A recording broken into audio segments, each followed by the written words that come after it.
buaya sampai ke ujung. Tapi kan si bohong ibu, bohong buaya kalau dia tuh tidak mau dimakan buaya. Terus dia bisa sampai ke kebun bertimun ibu. Terus ceritanya tamat. Nah, pesan yang didapatkan dari itu apa? Ganjil lebih tahu. Harus cerdik dalam menghadapi sekali ya. Nah, di dalam usul kritik ini ada terdapat beberapa poin, yaitu yang pertama ada tokoh.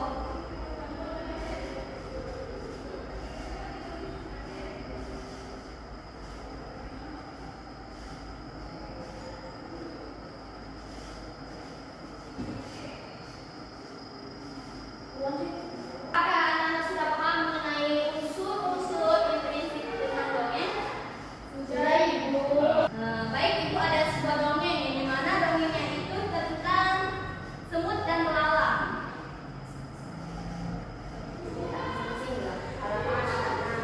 Nah, di dalam cetak itu terdapat pada halaman 34 tentang dongeng yaitu semut dan belalang. 34 itu di sana ada tentang dongeng semut dan belalang.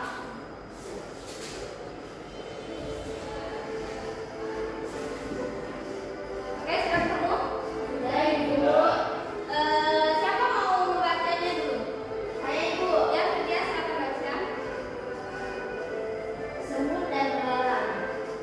Pada suatu hari, belalang turun dari bunga matahari. Lalu ia memarahi semut. Saat itu sedang musim panas dan semut sedang mengumpulkan makanan untuk persiapan ketika musim dingin. Semut tetap setia bermain dengan belalang sambil bekerja mengumpulkan makanan. Pada hari berikutnya, giliran semut yang memarahi belalang tanpa sebab. Lalu dengan hati sedih, belalang pun kembali ke rumah. Kesedihan belalang tidak lama. Saat dia dan semut kembali bekerja sama mengumpulkan makanan di musim panas, tapi ia tidak bekerja sungguh-sungguh. Musim dingin pun tiba. Angin dingin berhembus dan amat kencang. Belalang sadar, ia tidak punya banyak makanan. Ketika musim panas, daun-daun dari bunga mengering. Tidak ada yang bisa disimpan untuk waktu yang lama. Ketika sedang kedinginan dan kehabisan makanan, sampailah ia di sebuah lubang tempat para siput tinggal. Ia heran melihat rumah itu penuh dengan banyak makanan. Saat itu juga kawanan semut menolong belalang karena belalang lapar. Semut-semut yang baik hati, terima kasih atas pertolongan kalian yang sudah memberi aku makanan. Sudah ibu. Sudah selesai? Tadi kan anak-anak ibu sudah menceritakan tentang dongeng semut dan belalang. Di sini ibu mempunyai lembar kerja. Nah, di sini ibu minta anak-anak ibu mengerjakan apa yang ada pada lembar kerja tersebut.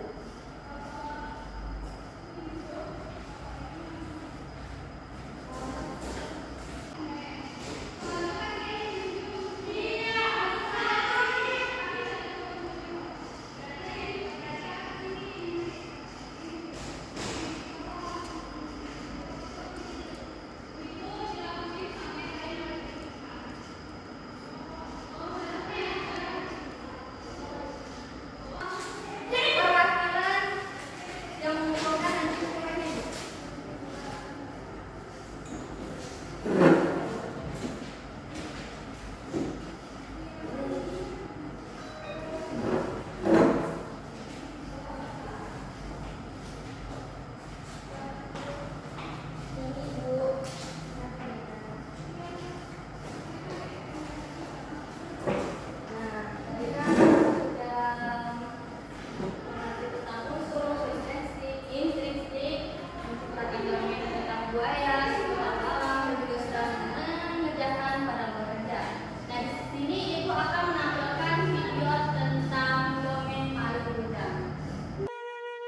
Alkisah, di pesisir pantai, hiduplah seorang ibu dan anak laki-lakinya, bernama Malin Kundang. Sejak suaminya meninggal, Ibu Malin bekerja keras untuk menjadi tulang punggung keluarga. Selamat pagi, Malin. Ibu pergi berjualan ikan dulu ya nak. Malin boleh ikut bantu. Tentu sayang. Malin kecil memang sangat rajin dan selalu menemani ibunya untuk berjualan ikan di pasar. Ikan segar, ikan segar. Ayo Bu, silahkan dibeli ikan segarnya. Meskipun masih kecil, Malin sangat pandai dalam berdagang. Bu, saya mau beli 1 kilo ya ikannya. Saya juga 1 kilo ya Bu. Iya, sebentar ya Bu. Ibu pasti lelah seharian berjualan di pasar. Melihat ibunya yang tergolek lemah membuat tekad Malin semakin kuat untuk merantau ketika ia dewasa nanti. Seiring berjalannya waktu, Malin kecil berubah menjadi seorang pemuda yang gagah. Ia merasa sudah waktunya untuk menggantikan ibunya untuk bekerja. Apa kamu yakin nak untuk pergi merantau? Tentu Bu, doakan Malin agar bisa sukses nantinya. Akan ibu doakan setiap hari. Hati-hati ya nak. Sampai jumpa Ibu. Sampai jumpa anakku. Bersama dengan pemuda lainnya, Malin pun mulai menaiki kapal. Sang ibu mulai merelakan anak sematawayangnya itu untuk pergi merantau. Kapal yang membawa Malin pun telah pergi menjauh, meninggalkan ibunya seorang diri. Selepas Malin pergi merantau, ibunya selalu merindukan anak sematawayangnya. Ia selalu teringat dengan Malin saat melihat lautan. Malin, apa kabar kamu nak? Semoga kamu tetap sehat ya. Waktu pun berjalan, ibu Malin kian menua. Ia masih hidup seorang diri. Malin tidak pernah memberi kabar ataupun pulang. Hingga suatu hari rumahnya didatangi oleh pemuda.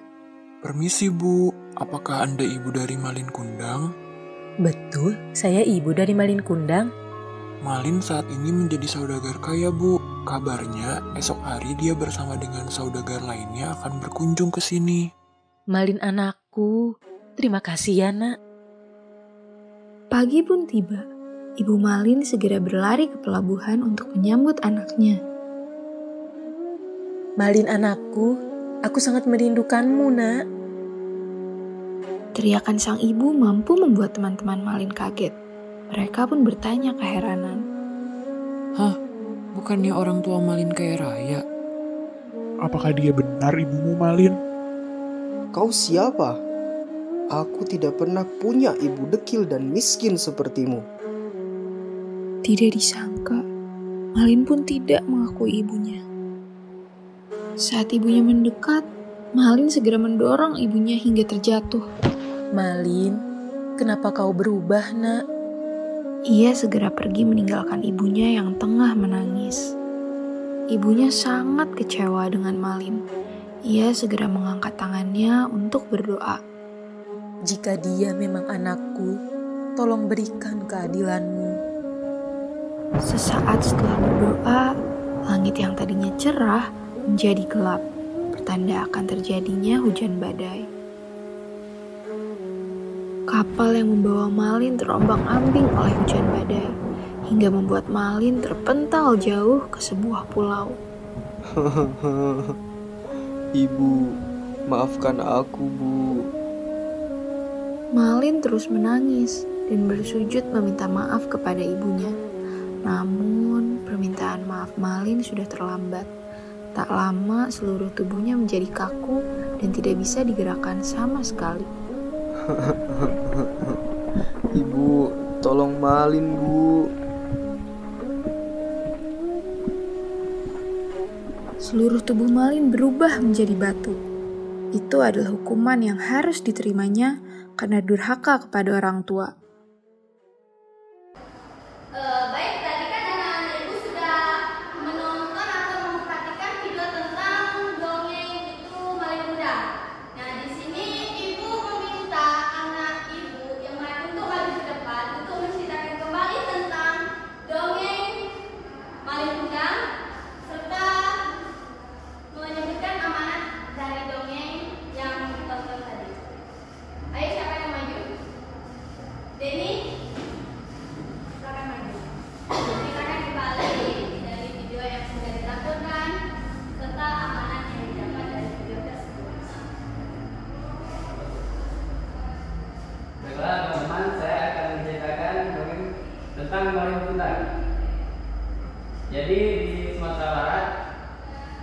provinsi di Indonesia, ada seorang anak yang bernama Malin yang tinggal bersama ibunya, berdua bersama ibunya. Jadi Malin Kundang ini tinggal hidup secara sederhana dan pas-pasan. Kemudian setelah dewasa, Malin Kundang merantau. Saat remaja dia merantau ke pulau lain, ke luar pulau. Kemudian saat dia pulang dari merantau, Malin Kundang pun sudah sukses dan dia membawa kapal yang besar beserta anak buahnya dan juga istrinya yang cantik. Namun saat tiba di kampung di tepi pantai, ibu Malin Kundang datang dan menyambut Malin. Namun melihat ibunya yang miskin, Malin Kundang malu untuk mengakui ibunya sendiri. Kemudian Malin Kundang mengusir ibunya sendiri dan ibunya pun kecewa. Kemudian ibunya berdoa kepada Tuhan dan kemudian ibunya mengutuk Malin Kundang beserta kapal, anak buahnya dan istrinya menjadi batu. Selanjutnya amanat yang dapat saya ambil yaitu kita jangan durhaka kepada orang tua dan selalu mengingat kebaikan yang telah diberikan orang tua kepada kita. Baik, sekian dari saya, terima kasih. Tadi kan Ibu sudah menjelaskan tentang unsur-unsur intrinsik tentang dongeng. Nah, di sini Ibu minta anak-anak Ibu untuk menyimpulkan tentang materi yang sudah Ibu berikan tadi mengenai unsur-unsur intrinsik. Siapa yang ingin menyimpulkan? Saya, Ibu. Ya, Lydia. Baik, kesimpulan dari yang saya ambil yaitu dongeng itu adalah sebuah cerita yang tidak benar-benar terjadi. Nah, unsur intrinsik dongeng itu ada tema, amanat, latar, alur, tokoh, dan lain sebagainya. Nah, tokoh itu adalah pelaku yang ada dalam cerita. Kalau latar itu adalah keterangan waktu, tema adalah gagasan tokoh dalam cerita, amanat adalah pesan yang kita dapat di dalam dongeng tersebut, dan alur adalah rangkaian peristiwa atau konflik yang ada pada cerita tersebut, Ibu. Oke, baik, terima kasih ya. Gimana pembelajaran pada hari ini? Menyenangkan? Senang, Ibu? Senang, Bu. Oke, tepuk tangan dulu. Nah, sebelum Ibu akhiri pembelajaran pada hari ini, lebih baiknya kita berdoa terlebih dahulu. Nah, kepada ini silakan pimpin doa untuk pulang. Baiklah teman-teman, sebelum kita pulang, ada banyak kita berdoa menurut agama dan kepercayaan kita masing-masing. Berdoa dimulai.